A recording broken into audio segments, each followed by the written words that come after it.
Hey, what's up, everybody?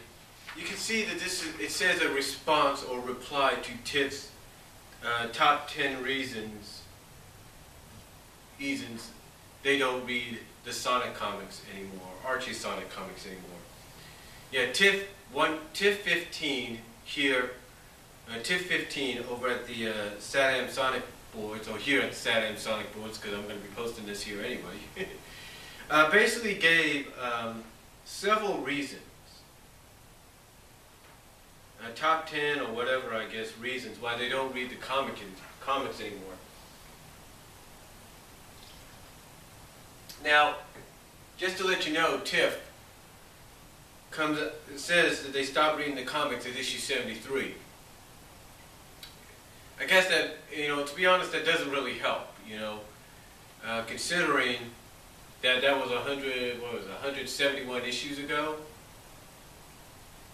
Just saying. It doesn't help if you don't read 171 issues. But Tiff15, I want you to listen. There's a site called Tales. Oh, I'll provide the link down below. But there's a site called Tales.kick-ass.net. And it has a comic section in there where you can download the issues from 74 to currently to kind of get an idea of what's going on. But this is what Tiff15 says before I get into reply here. This is what they say. And I quote, Tiff15 says this: "I've been reading a lot of different reviews and reports about the latest Sonic Archie comics. Frankly, each post makes me definitely glad I stopped reading the comics at issue 73. Please feel free to correct me if I'm wrong on any of these points, but these are just a few of the tidbits and little scraps of information I've been finding, as well as some observations. These are listed in no particular order or importance, so please don't go, quote unquote, well, this point is more important than that one, yada yada." Okay, so these are just the different points. I think it's 1, 2, 3, 4, 5, 6, 7, 8, 9, 10 reasons why they're not reading the comics anymore. And I'm going to try to reply to each one. If this goes into 2 videos, I apologize. But here's what they say. Number 1, or the first one they list. The first one they list. The first one they list.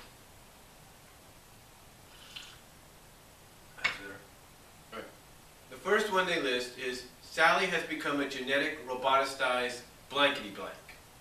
Okay. Now one of the people here at the Sonic Forum, the SatAM Sonic Forums, here on this topic, as well as anybody watching on YouTube, will pretty much say that it's not the first time she's been roboticized. And Tiff15, you know this. But I do want to correct Prime on one thing. Prime, you said it was for one issue, the first time Sally was roboticized. And you're right, it was. But it was actually for half of that issue. If you want to look at it in a sense. And it was only for that main story. It was half of that main story. The other half was them preparing for that, and then the other half was her roboticized. So in other words, half of the main story. Not the entire issue. But I get what you're saying. But I do understand what you're saying. Now, you say she's become a generic roboticized blank. Okay.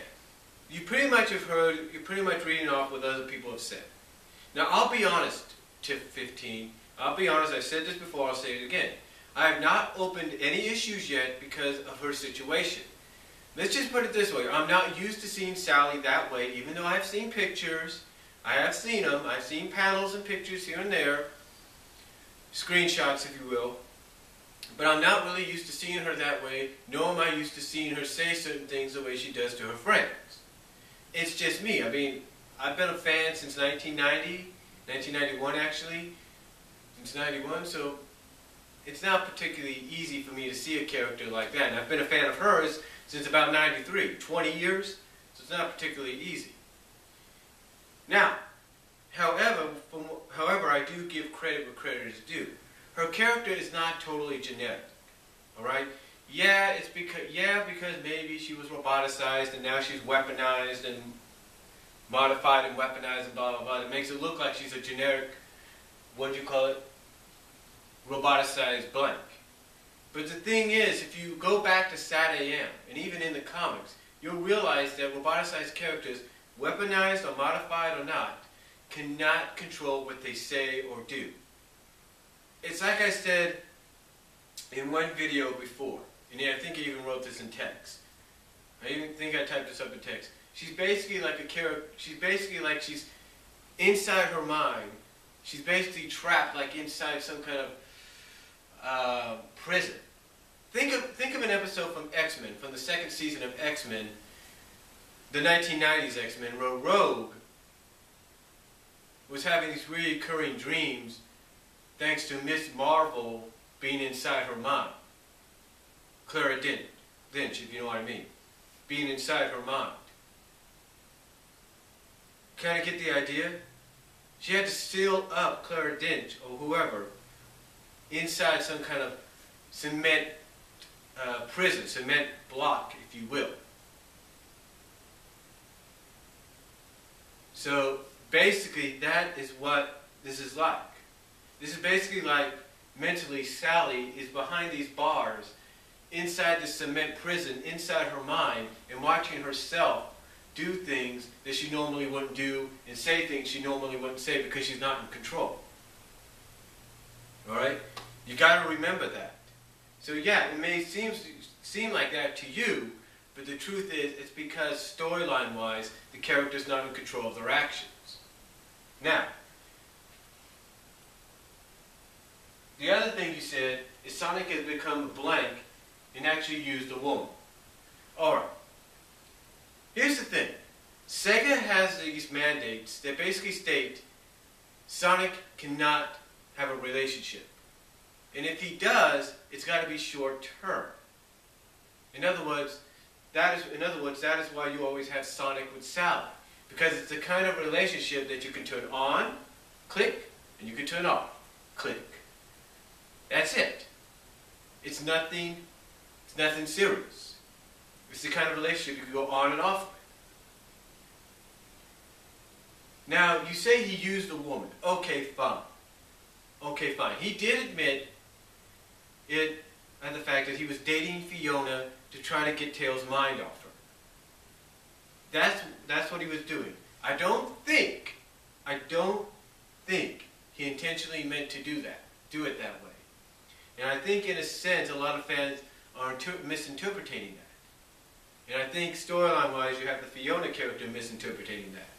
But you see, he mainly was just dating her and being with her, starting to develop a relationship with her, because he wanted to help Tails get over the fact that Tails had a crush on her. In my opinion, that's why it happened.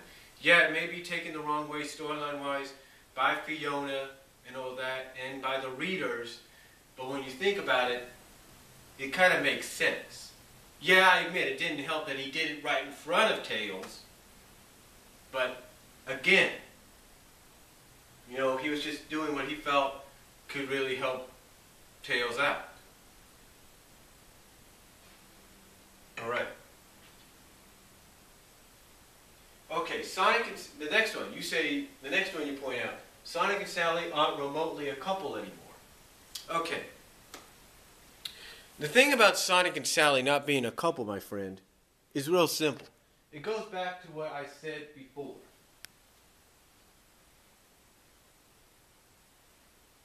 It goes back to the previous one I just mentioned about Sonic, but what I just talked about, what I just responded to. Sonic had become a blank and used a woman. Alright. Again, it goes back to that. When I say the reason he's with Sally all the time is it's the relationship that's on and off, if you will. You see, you say here Sonic and Sally aren't remotely a couple anymore. Well, that's the thing. Again, it goes back to their relationship being an on and off relationship. In other words, when they feel they need to turn it off, it's because they want to focus more on the mission, or basically they feel that they're not ready to commit to such a level, especially if you're going by the Sega mandates that state Sonic's got to be single. Now, as far as the whole situation right now, not them being a couple, Prime basically pointed it out, and anybody else will point it out. Their relationship was on the mend. It was being fixed and repaired, especially starting at the end of 212. That's right, issue 212, you read that, you'll get an idea that the relationship was on the mend. And you could tell by issue that it was getting fixed, it was getting better, it was getting stronger again, and that by 222, it was back to full-blown Sonic and Sally boyfriend-girlfriend deal. And you kind of got that indication in 225 when they jumped off the tornado and she was kissing, and they kissed on the way into the Death Egg. So, there you go. So there you go. It's kind of an on and off deal. Ian at that time turned it on, but then all of a sudden Sega hits the mandates again, and then by doing what he's done with Sally, turned it off. So basically it's on and off. Right now it's on off because she's roboticized, I'll give it that. But basically it's because certain mandates come in. Like when Generations was released, that's when it got turned off. Because you can't go by, because basically my theory is anytime a game is released, or some kind of Sonic game is released at any point, basically the relationship factor between Sonic and Sally has to be turned off. When there's no games, it has to be turned back on. It can be slowly, if not full-blown, turned back on. So that's why they're not, the relationship situation, the couples, them not being a couple right now, kind of is happening.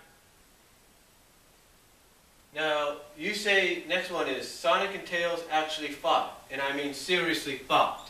Again, it goes back to that second thing you mentioned. It goes back to that second thing that you mentioned. I'm checking my time here, because I only have 15-minute time limit. Like I said, I probably have to split this in two. But again, it goes back. To that second thing. You see, it goes back to that. It goes back to the fact that Sonic, storyline-wise, in his mind, was trying to help Tails out by dating Fiona. And again, like I said, it didn't help that it was written and drawn. It was drawn and he was written and drawn to have his relationship with Fiona right in front of Tails, or right in front of in public, if you will.